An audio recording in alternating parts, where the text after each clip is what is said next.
Hello, hello, hello. Thank you all so much for joining me. I am so happy to have you here. Welcome to another segment of Enter the Spirit.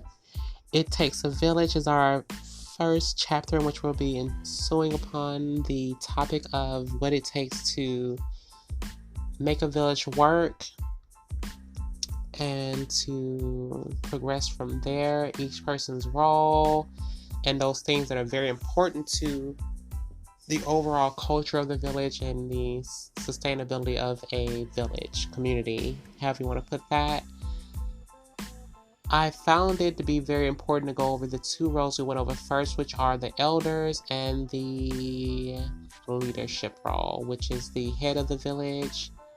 And in particularly, the leadership segment is applied to every role of leadership that is in the village because, in all honesty, everyone has to have a point of reference, and that helps for everyone to know where their direction is coming from and to make sure that from a singular point that is done so there's no confusion. That allows the people to delineate and delegate who does what and how it gets done and make sure it gets done. And the responsibility of that falls upon the person that's most capable of doing those certain things, and that allows them to make sure that those things will get done and taken care of correctly and with great perfection.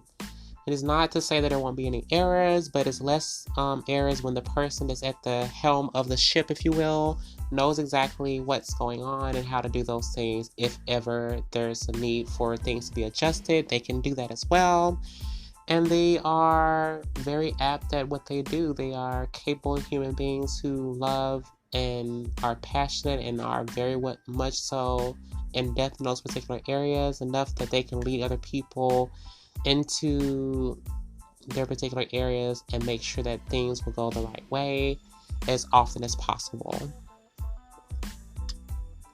The village is really a working organism of itself. It is a living and active thing. It has its own needs, it has its own wants, it has its own faults, it has its own perfections, it has all the aspects of an individual, just more so active parts of people who are those individual people being those parts that play the role of making sure that the machine itself runs the way it's supposed to. So they are the nuts and bolts, the mechanisms, the workings of the particular mechanism that is the village itself. So we have the village that's living and active as the actual organism that it is, and so in order for that thing to keep running, we need to make sure that the heart of the village itself is always there intact, which is the culture of the village, which is the reason for all these people coming together and feeling comfortable and safe with one another to keep operating as a village. And this particular segment of the It Takes a Village, it'll be about how the heart of the village is the most essential part of the community for the village to keep going. We all know that it always comes down to mama. Mama always makes it happen. And it's because of her that the children will always go to her to seek nourishment, to seek nurturing, advice, wisdom, to care for, and to do the things that make you feel at home, make you feel wanted and just loved and cared for in every capacity. And that makes it so much more fruitful for the village to have that particular centering upon itself, as it needs the heart to be intact. And to have that in the center, it means that it's the warmth and the glow of the village that ignites the fire within people to do more for the village itself and to gravitate towards the village and the heart to make sure that it's taken care of and that nothing goes wrong, because that is where the nourishment comes from. That is where the wisdom and the understanding and the safekeeping and the the overall well-being of the village is known to come from and be at, and of the people is known to be at. That is the heart of a village. That is the placement of where everyone's thoughts and fruitions and hopes and desires are coming from, is the necessity, the hope for the welfare to keep continuously being poured out from the community, from the village itself. And to me, that is the mother. The mother is the heart of the village. And 9 out of 10, it doesn't mean that that person has to have breast or a vagina, in particularly, but they have to have that mother's nurturing vibe, that nurturing love, that community feeling that comes from the base of everything that the village is going forward from and towards. It creates the ambiance for the village because they feel the nurturing that is needed and that is there at the core of everything that they do. When they feel that in their hearts, they work more, they work harder, they do more, they're willing to lean more into what is known as their home. And they'll give more because they know this matters that much more to them as what they've gotten from the core, the heart of their home is so valuable that they're not willing to let it relinquish or to fail or to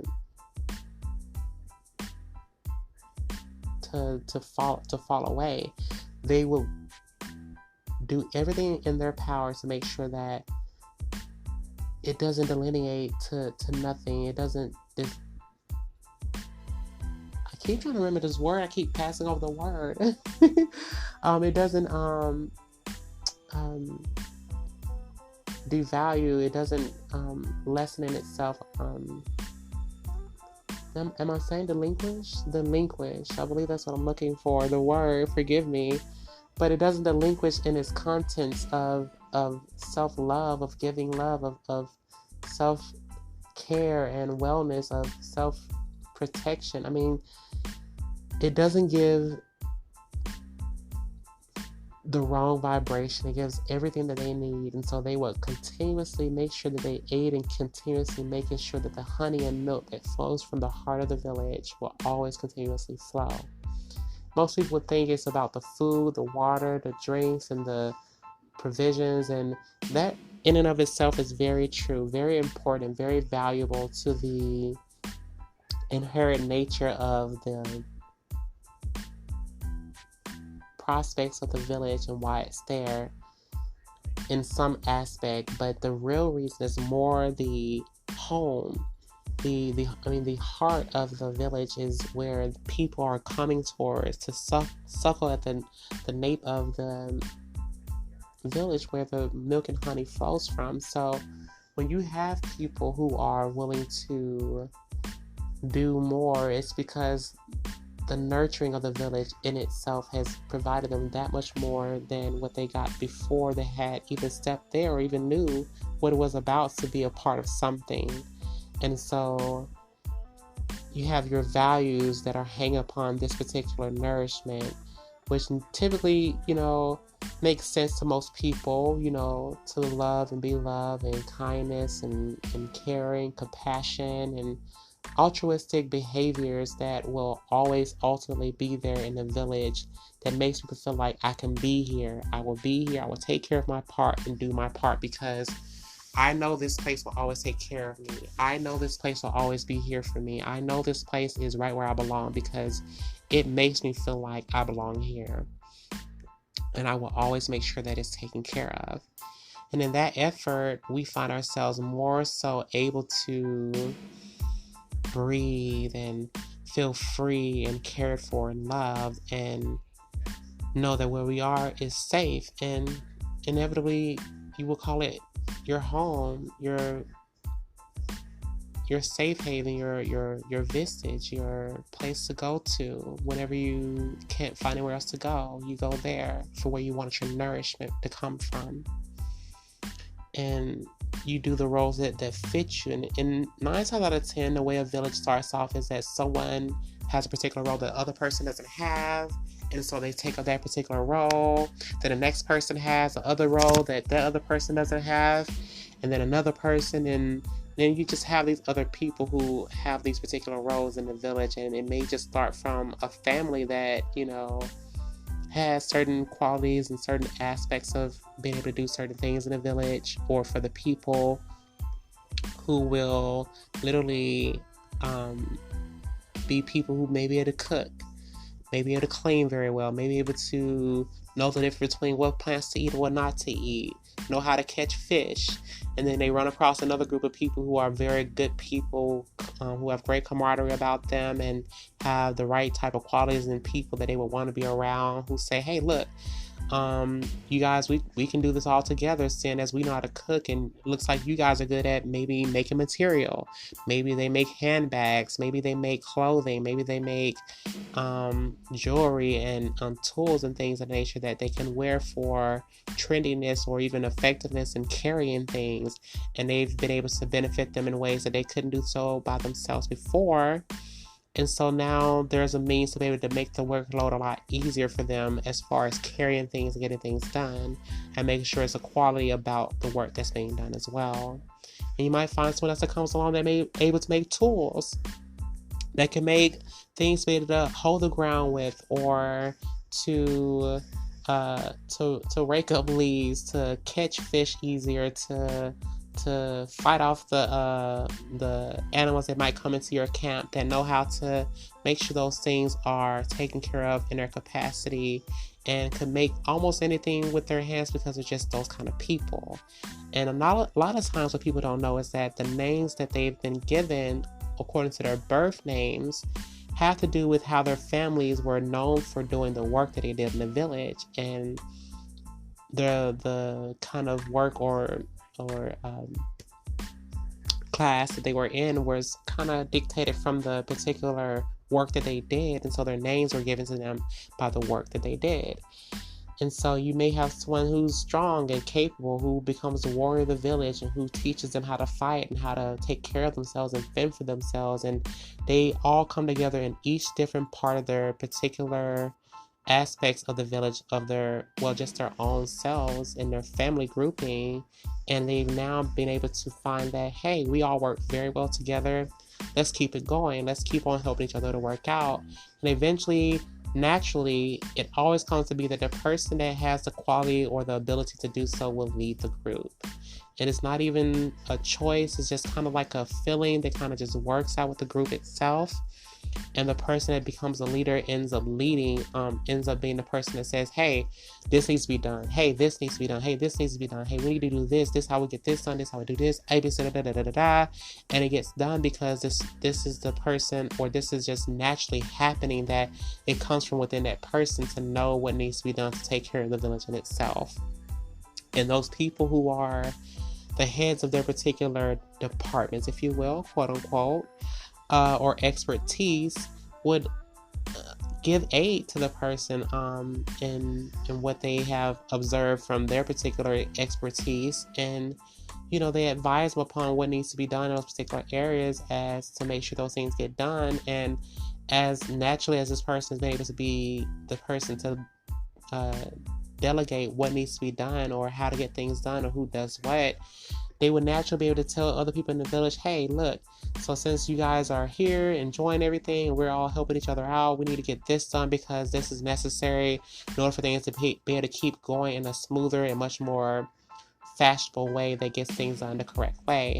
And so this person, these people will end up taking care of those particular roles. So while the other parts are being taken care of, other people who don't have the bigger roles can do the parts that the other people don't do, in maybe gathering things, or organizing, or positioning the tools, and positioning the village, and creating the atmosphere that needs to be made. And then you have people that come in to, make merry, to make things the quality in which they would like, the life that they would want to lead. And so as the village keeps growing, they'll find their place naturally without even trying. It just naturally kind of happens that people have their role and they find themselves getting into these particular roles that they have and need for the village to be taken care of. And as the village keeps growing, those roles become more defined, more finite, and more set in stone, if you will, in order to keep the stability of the network of people in the village intact so that things can keep on growing and staying stable. And as long as the people always consider the heart of the village, why they're here, what makes them tick, what made them come together in the first place, and why, they typically can keep that same village going for years and years to come. And as long as we keep our heads leveled and we know what it is that it takes to keep our village intact, we know how to keep it going so that it's not a problem. We just have to make sure that we're very vigilant of the culture of our village to make sure that it's not deteriorated by outside sources so that they can have an advantage over us. And granted, change is very important. Change is necessary as we have to grow and evolve. And we're going to make sure that that happens in every aspect of growing as a village and as a people. Don't forget to be flexible, fluid, not translucent so that you can be infiltrated by everything else that's around you, but to be able to say, hey, things are bending. So what does that mean? How do I bend with it in order to make sure that we evolve and keep growing and keep going, and to make sure that we will constantly keep our heads upon our shoulders and make the right decisions that make the most sense and the most relevance to us and what's best for the entire village, the whole community, the group as itself.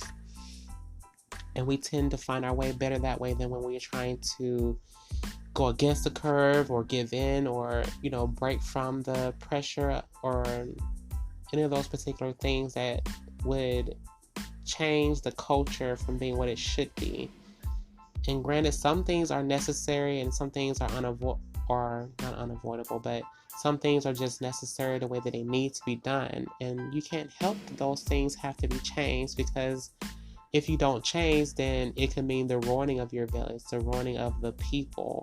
So some things come in to change things for the better, and we have to work with those things as best we can.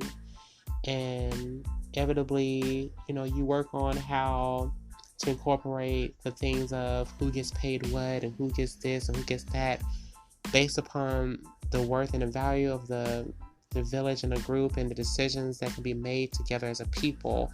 But always remember that it's never about the one person over the other. It's always about the entire integrity of the whole people as a people, and not the individual being able to one-up the next person. If we can remember that, then we have for ourselves the most amazing capacity to grow our people in the right direction. Because money can get in the way of everything, because people feel like I have to have it, I have to be on top, I have to be the best, I have to be number one, and no one else can stop me or get in my way. And that becomes the root of evil in our villages and in our community, is that money becomes the most important thing in our village, and having the most valuable things in our village and having the most space or having the most opportunity than the next person, those things become greed, fodder for the wrong things, and we don't want that. So it always has to be structured how we take care of those particular things, so we all feel gratified and taken care of in the village and not left out, and everyone pulling their weight the way they're supposed to, so that the village keeps growing in every aspect of what it means to be a village. And if we can continuously make sure that we are vigilant of how we treat each other, how we are being appreciated and gratified in the way that we're supposed to be, we can avoid the mishaps that happen with so many different communities where people are forgotten and lost or trampled upon because the next person has more pull or has more authority or more of something that allows them to be able to have the ability to trample over the next person. So let's make sure that we are very vigilant about those particular things that make us feel less than or less worthy than the next person, so that we can be able to make sure that it's not a problem. If we're looking to make sure that it won't be a problem, then what happens is it doesn't have to be.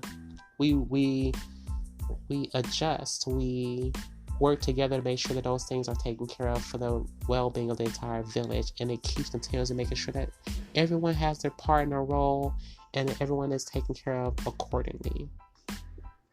So with that, I am going to leave you, as I don't want to make these segments too long because I feel like it'll make it a little bit boring. But in a nutshell, that is the case of the village. You'll understand exactly where this is going and why as I keep going further. But for now, I will leave you with a great prayer of hope that you are doing well and that you're working towards your ambitions and that everything else works out for every one of us who are striving for better for ourselves and for our community and for our loved ones. And that this world comes to be a better place than what people are thinking it might be. So it's always a pattern of how we deal with things and what we do with those things, and what we need to do next is take care of ourselves and those around us as best we can. So until next time, I'll see you in the next round. Ciao. Love you.